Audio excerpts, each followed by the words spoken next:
8:01. Let's start our meeting, guys. Good morning, everyone. So Scott, Okay. no, last one. Pass it over to Dave. This is the MDT Treasury bill signatures. The first one, you have to initial on the first blue tab on the bottom. No, go back a page where the blue tab is. I missed that. Yep, and then the next three is initial, and then the next three sign your name and date adjacent to your name. Okay. Okay. Good morning, everyone. Minutes from the July 12th meeting. Have I had a chance to take a look at those? Yes. Any questions or edits? If none, someone make a motion to accept those minutes. Correct. Thank you. Joe, second. All in favor, say aye. Aye. Anyone opposed? Budget report is attached. Not much, again, going on this month. On the revenue side, we've got the $825, which was the land lease for with R&R Farms. That was half of their payment. The other half will come later this year. We have a few dollars of investment earnings for the month. And on the expenditure side, salary, insurance, payroll taxes. We had expenses at Tryon of $6302, which includes the down payment to DCG Corpland on the labor market study that was authorized, as well as a $197 payment for electricity at the wastewater pump station. And then the other expense was the $562, our monthly expense with Betsy for her work on the IDA website. So that is the budget report for the past month. Are there any questions?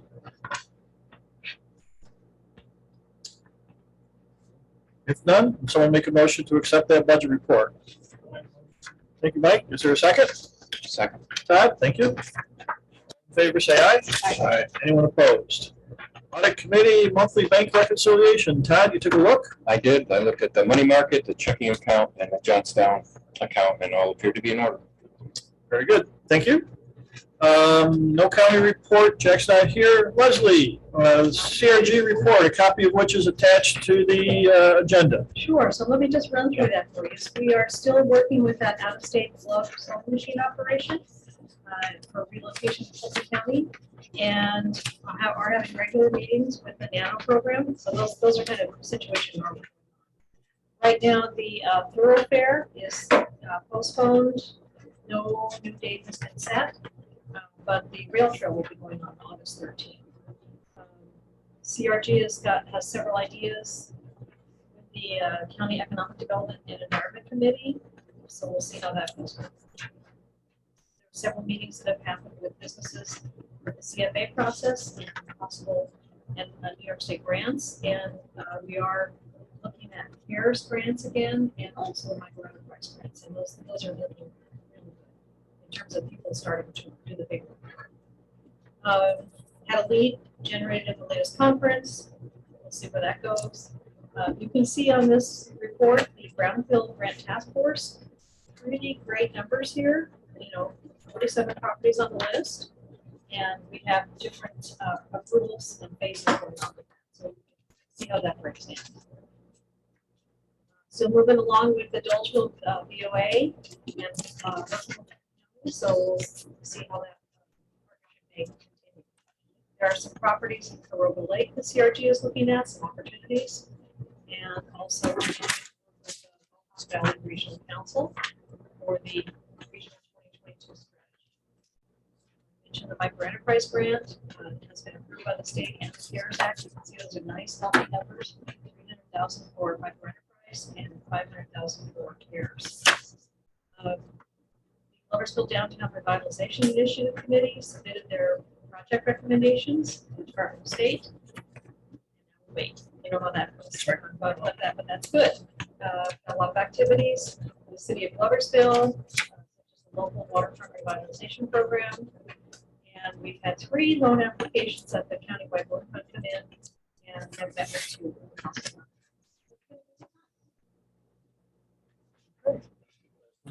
Ask you a question about number 4. Yeah. Because we have met to talk about the site development, the embed, Which the side? embed Mhm. study.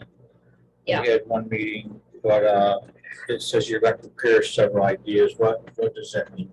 I don't have any other information than that. I asked Rob for details last night and he didn't have anything else except for some. So I don't think that's what. Follow up with him, just say I had a question about that. Mhm. I mean, at Yeah. this point, we're still initial steps, and it says you're preparing something that we don't even know what that means, I guess. Okay. Okay, Just and a that may question. just be language, I don't know. Okay, Yeah. just curious. Okay, thank you. Sure. Any other questions? Very good. Thanks, Leslie. Sure. To old business, with that, Joe just touched on that. We did, have that first meeting, as we discussed. There were kind of 2 outcomes from that meeting. First was for Scott, myself, Ron, and John to get together and to go through and kind of review that report, come up with some ideas, and then that committee would get back together and review all of the sites as a whole. That first meeting is going to be next week, Scott, or the week after? Next week, meeting with Ron. So once that's done, hopefully the CRG will then schedule the follow-up meeting with the whole committee and keep this process moving forward. Nexus Renewables, again, no update there on the Zoom meeting I was supposed to have yesterday. I got canceled, so I have no updates to provide. Vireo Health Project. Just wrote me back. What's that? Andy just wrote me back. Okay. So he said that that's fine. They're going through the agreement now. He doesn't anticipate any issues. Okay. Very good. Perfect timing. That's for Nexus. No, This is for the next The Vireo. item, the Vireo Health Sorry. Project. Okay. At our last meeting, we reviewed the request from Vireo to do 2 things, 2 requests.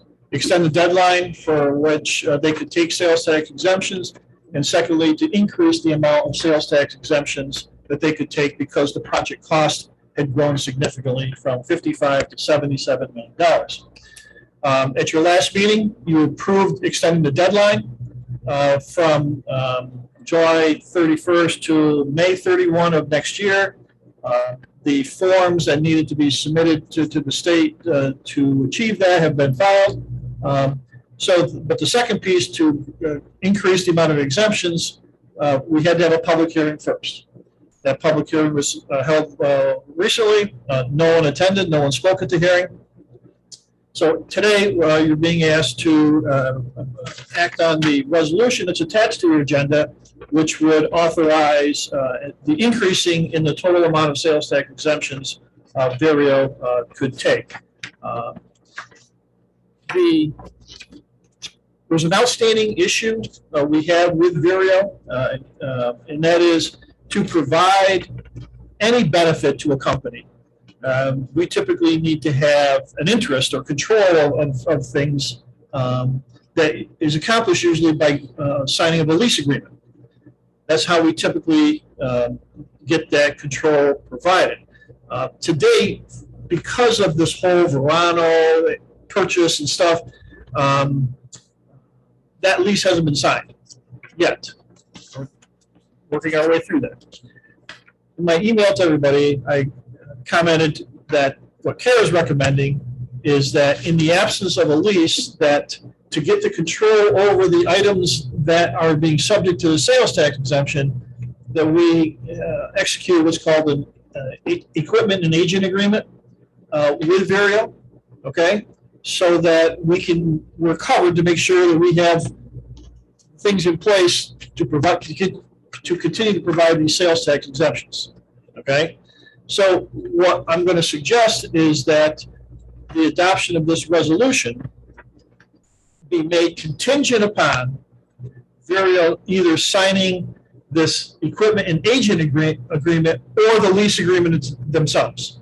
We need to have one of those or both of those, or ideally the lease, in place to provide these sales tax exemptions. as well as the pilot, if they want to pursue still getting the pilot, which they say they do.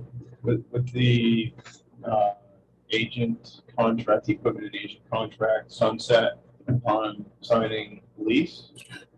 We can just reference it in the lease and just say that they've already, a lot of it is duplicative. Okay.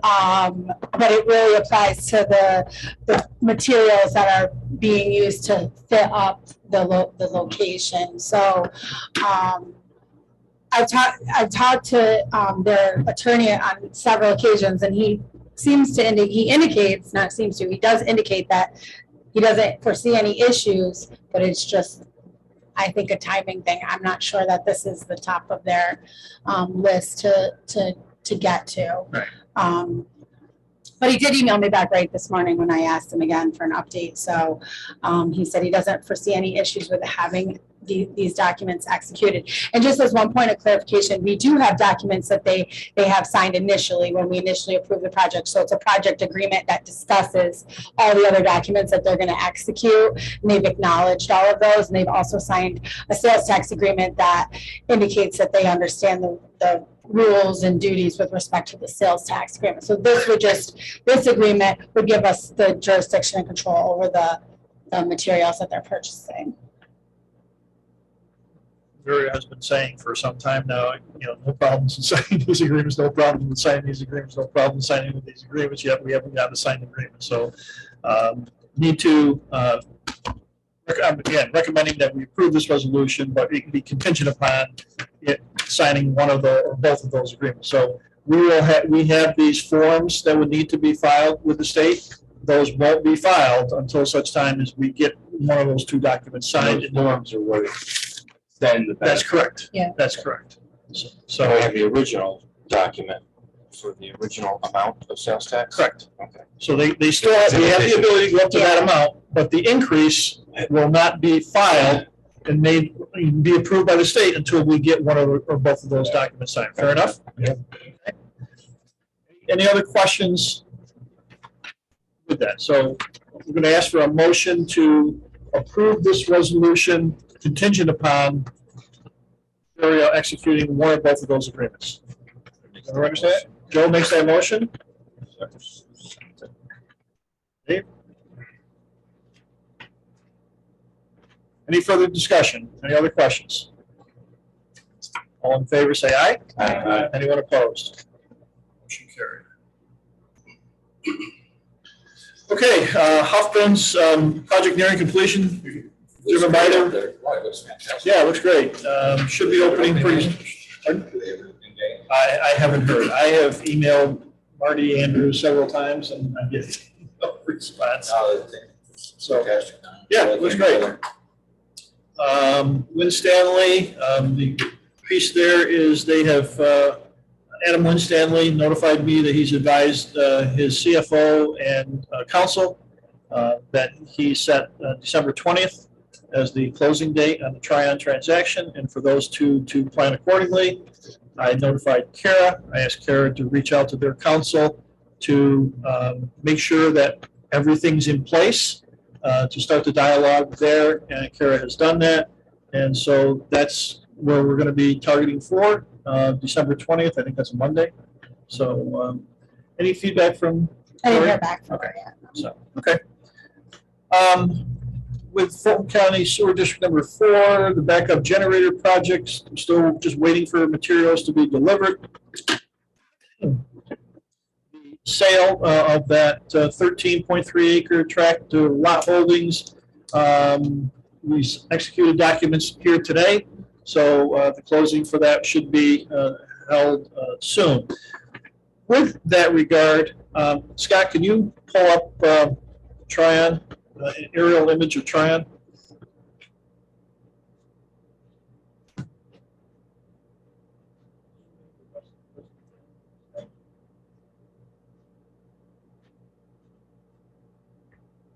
This is the parcel of property that we recently transactions.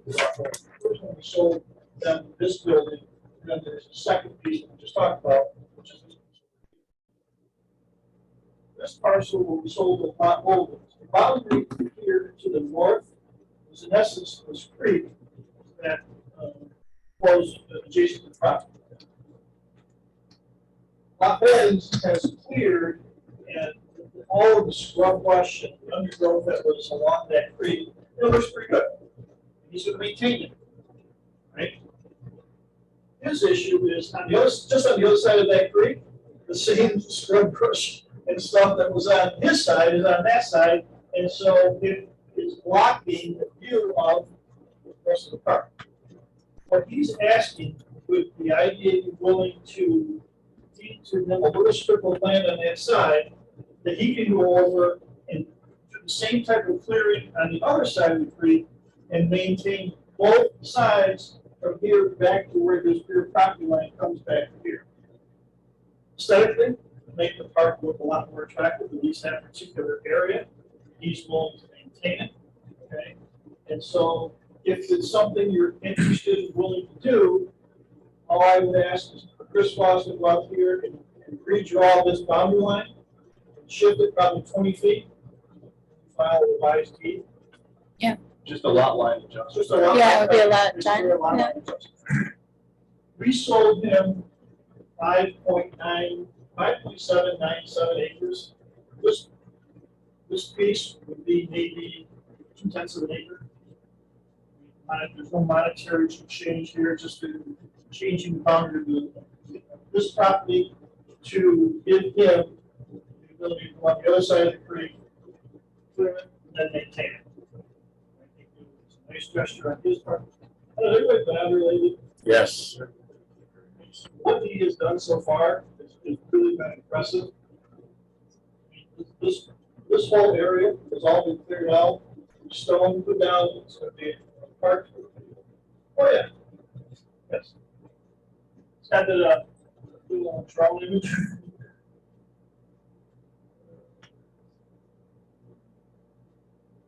He's putting on a new roof, he's putting in new doors, the inside is all been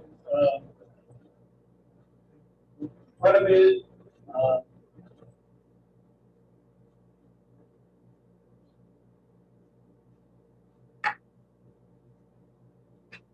Very nice. All that whole area has been cleared, graded. This is the scrub brush on the other side. Okay, he would like to go there and clear all that. Clear all that. So is there, on the map, there was like an inclusion into that, is that like a retaining pond? Still more retention. Okay, That part we wouldn't be over. but if, I mean, how will that brush be managed? So we're just what we're going to ask. Scott, we're going to ask her how many parking things we want to go there for now. Just whenever they clear out that stormwater basin and what's around it. Yeah. And then as we do our mowing, we'll try to continue to mow around that better. Okay. So that's the big one out there. That's the Muriel's project.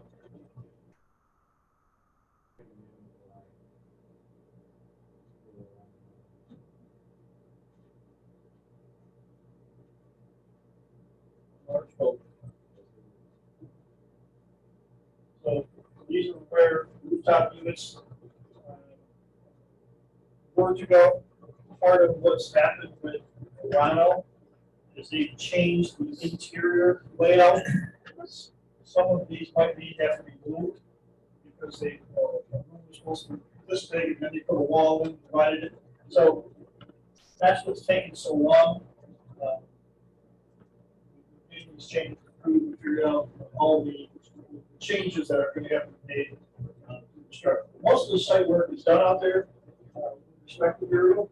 So you understand the request from Lot Holdings to acquire a small sliver of land on the other side of that pond, or other side of that creek? I think based on what he's done there, I mean, I have gone out there and he does what he says he's going to do. So I think we're much better off having him have control of that. And that's going to be the sewer district, and they're not going to maintain it. I don't feel they're going to maintain it as well as because he wants to do it. And for that little bit of adjustment line. I think it's something we should do. Sure, it doesn't benefit us in any way. It'll benefit us, won't benefit the sewer district or anything. I'm going to suggest that someone make a motion to authorize an approximately 30-foot strip of land and be added to his deed and to file a revised deed with the county clerk's office. Somebody willing to make that? Greg? Thank you, Mike. Any further discussion? All in favor, say aye. Aye. Anyone opposed? Okay. Treasury bills passed around. This is the document that the NDT required us to sign.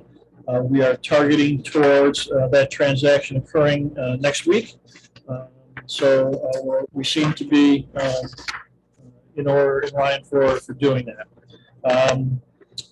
The labor market analysis that was approved at the last meeting. The agreement with DCG Corporate has been executed. We've processed the down payment that was specified per the agreement. The first step in the process is for DCG to do a business survey. They drafted the survey. Scott and I went back and forth, made a number of comments on it. I sent the draft survey to both Adam Winstanley and the CRG. We both submitted feedback and comments that we sent back to DCG Corcoran, and all of those comments have been incorporated into a final draft. DCG has reached out to the Chamber of Commerce and asking the Chamber to notify all of its members that this survey is going to be conducted and asking the members to participate in the survey. Ask the CRG to do the same thing with their membership. We'll be doing a press release to just try to get the word out as much as possible that there's going to be this business survey and trying to encourage as many people as possible to take it. It will go live next week, next Monday, and anticipate running it for about 3 weeks. And so that's kind of where that stands. Last item under old business. Yeah, sure. To the larger corporation that might be in the industrial park.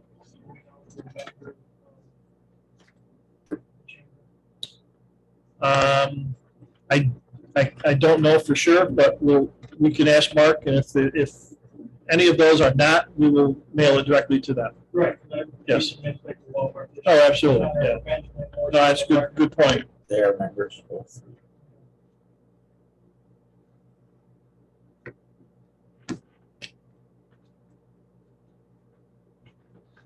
Okay, last item is, Sue, I know you're probably mad at me for not having new air conditioners in here.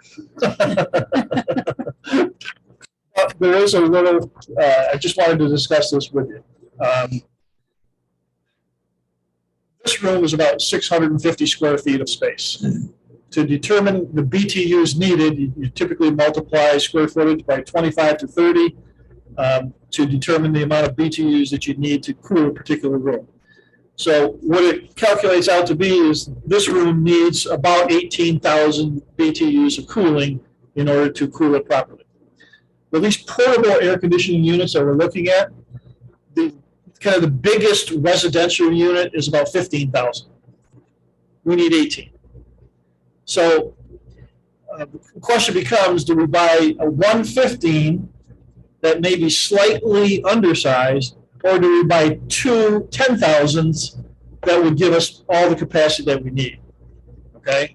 The other challenge is, the only way we the IDA can pay people is by check, and you can't go to a store and buy these online, at a store. They have to be ordered. So I'm going to have to pay for it. I'll put it on my card, and then ask for reimbursement. Okay, so we're looking at these particular units, Whitener. They're highly rated. And so my question to you folks is, do you want to buy one smaller one? They're both going to be, we're probably talking $800 either way we go. Okay. buy one over and then put it over there, or have two and have one over there and one over here going in this direction? Do you care? I do, Greg. Two of the, get enough cooling? Okay. Okay with me purchasing it and getting reimbursed? Okay, then we will go ahead and get that done this week. How long will they take to?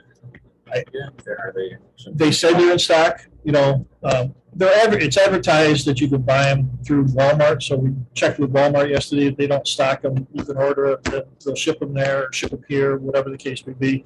That's the only other thing, when I talk about price, we haven't confirmed exactly what the shipping cost may be. I mean, these things weigh 80 pounds, so but we'll go ahead and get that taken care of now. So where will they be stored and safeguarded when they're not? these come, well, they come with a, it's about this tall, this wide, you adjust it, and it's got two hoses, Right, they go out, okay? But this particular one comes with a cover, so they will be stored across the way in our storage room over here, where all of our other window air conditioners are stored I just wanna be sure each year, they're okay? not- And our facilities guys who take this, put this in and take this out, would do the same with these portable units. Are they? It says they're very quiet. Okay, that's why this particular one, I focused on this one. Sounds good. Forward ahead. All right, last item, board training. I guess in response to our discussion at our last meeting about, Dave, we made the comment about there's a perception among some in the community that, and understandably so, that all of our business parks, there's a bunch of empty buildings in there, vacant, and why should we be going out and building and finding more sites when we got all these vacancies? I said, interesting comment, let me just check on that. And so I went through each of our four parks. And Scott, can you pull up Johnstown first, please? And in Johnstown, there are 17 lots in Johnstown Industrial Park. Okay.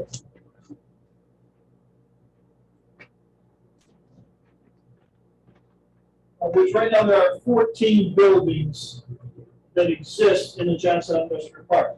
A total of about 2.2 million square feet of space.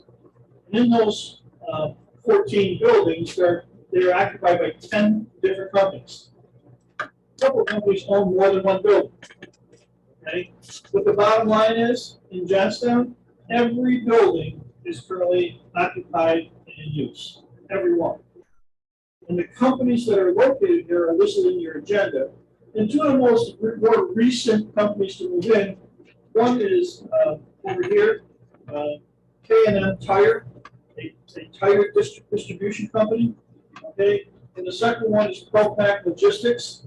Does a lot of logistics work for Walmart. Okay, point being, in you drive through here and you say, well, maybe looks like some of these buildings are empty. No, they're not. Every building is in use. Crossroads?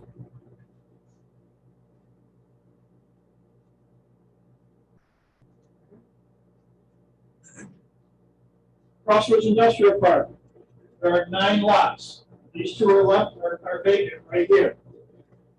This is not part of the Crossroads Industrial Park. There are 7 buildings on these in this park that total about 437,000 square feet of space. In those 7 buildings are 6 separate companies listed in your agenda. One company has 2 buildings. Same finding here. Every building that's out here is currently occupied and in use. Up top to the Crossroads Business Park. Okay? It's not shown here, but there are actually 23 individual little lots in the Crossroads Business Park. There are 2 buildings in the Crossroads Business Park. Okay? Those 2 buildings total about 36,000 square feet of space, and both of those buildings are currently occupied and in use. Lastly, we go to Triad. And you know about Triad. There's actually a total of 8 lots at Triad. All right. There are 1 building constructed, 1 building under construction. Okay. The 1 building constructed is occupied and in use. So when you look on your agenda, page 7, the table in the middle, the bottom line is that there are 24 buildings in our 4 industrial parks that are owned by 20 separate companies. Each and every one of those 24 buildings at present is currently occupied and in use. So, right? Can that change tomorrow? Sure. Okay, something could happen, a company could go up. But as of today, right, every building that we have in those 4 parks are occupied and used. So just 2 comments on the summary table. If you could add the number of parcels aggregate in each park and indicate which companies or how many companies are currently operating under a pilot. Okay. For me, those are the 2 elements or 2 of the 3 components that we're trying to address when we're making an argument about the need for additional industrial development. Crossroads Incubator Park has numerous parcels undeveloped, which I think is an argument for why would you go out and try to locate more open land if you haven't developed all of the land that you currently own. I'm not saying I want to make that argument. I'm saying I see that as an argument that will be levied against us for pursuing other land. And then as far as the pilot thing is concerned, obviously there's a huge misunderstanding, I think, in the community in terms of what a pilot is. Everybody thinks that it's a complete 100% wholesale tax abatement for any company that comes in. And I think to kind of demonstrate that that's not the case, it would be helpful to understand what businesses are still operating under a pilot, how far along they might be in that pilot structure, and how many have completed their pilot and they're paying full municipal tax levy as of this time. Just before the meeting, there was some type of training.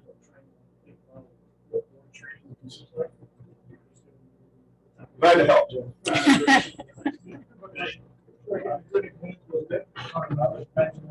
The existing facility, the original building, this building stuff is done. What we gave incentive for was the new construction. Right. So they're paying full taxes on the assessment of the original building. We're giving them a pile on there. Right. There's people who don't, to your point, don't understand it. When we give that incentive, it's not an investment that the company puts. Right. Right. And it's not forever. And it's not right. Yeah. It's 50%. Right. Right. Right. And maybe describing it, that this is a contractus in every county. Yeah. Just normalizing it might be helpful. Attached to your agenda is this spreadsheet. Also how that's helped by control.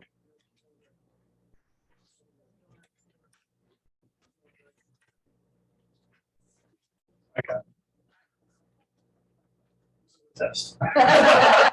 Who's the last one? All right. Okay.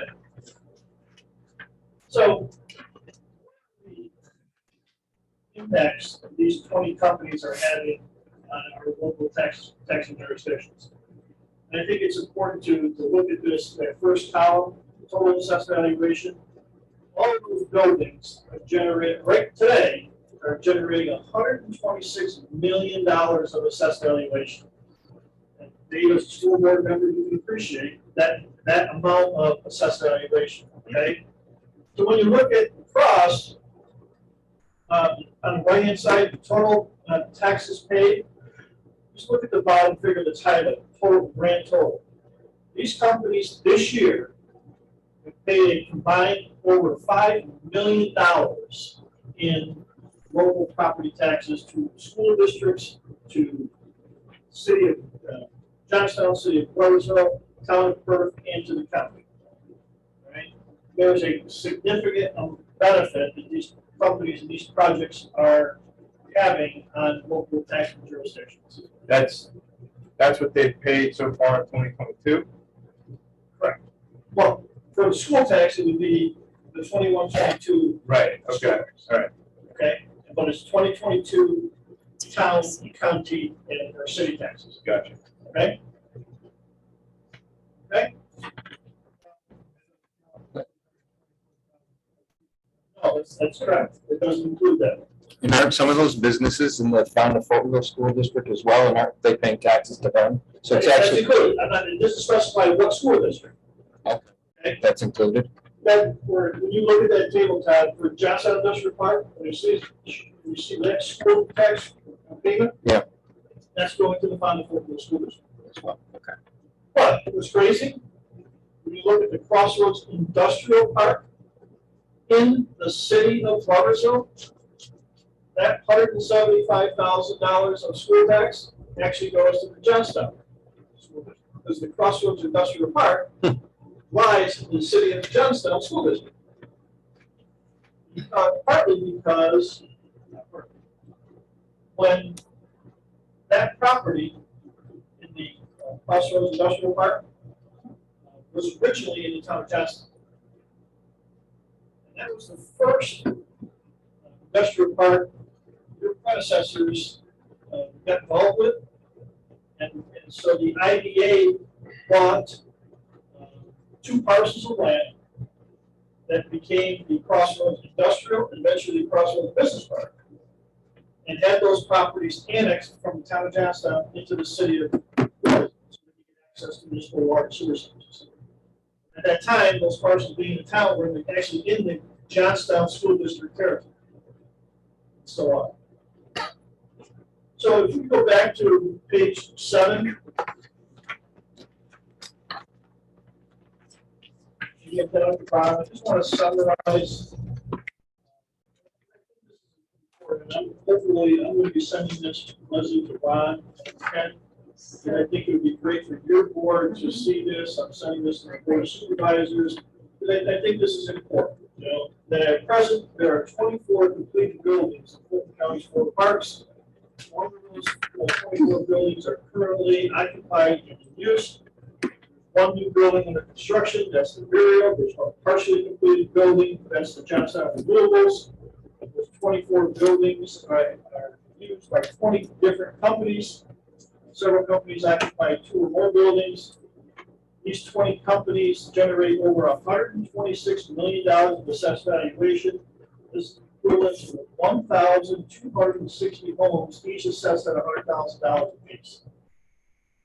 These 20 companies paid over $5 million in property taxes to local tax jurisdictions this year.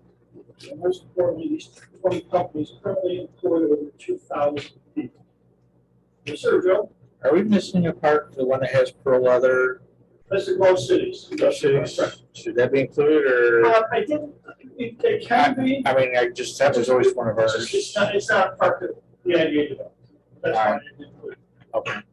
But yes, that is another one that certainly is successful. The 2 cities that, you know, on the. Okay.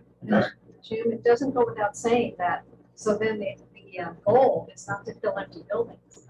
You know, it's to have those lots become productive.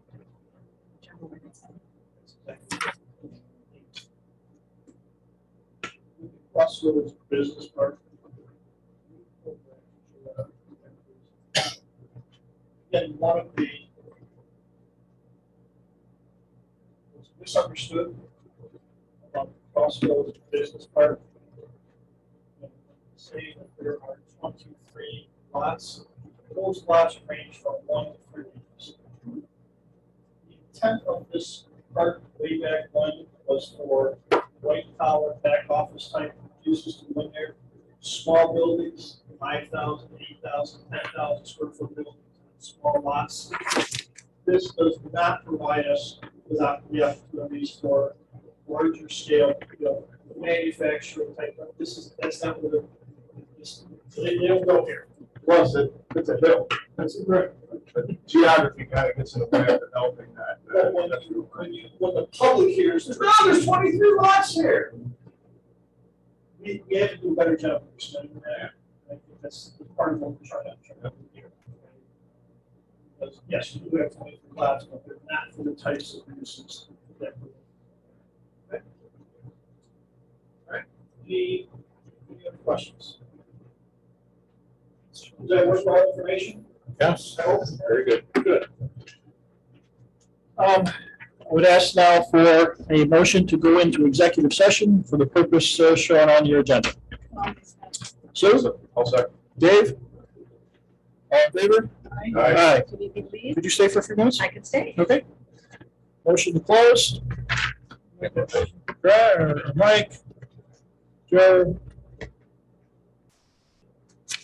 All in favor, say aye. I do not. Thank you. 75, right?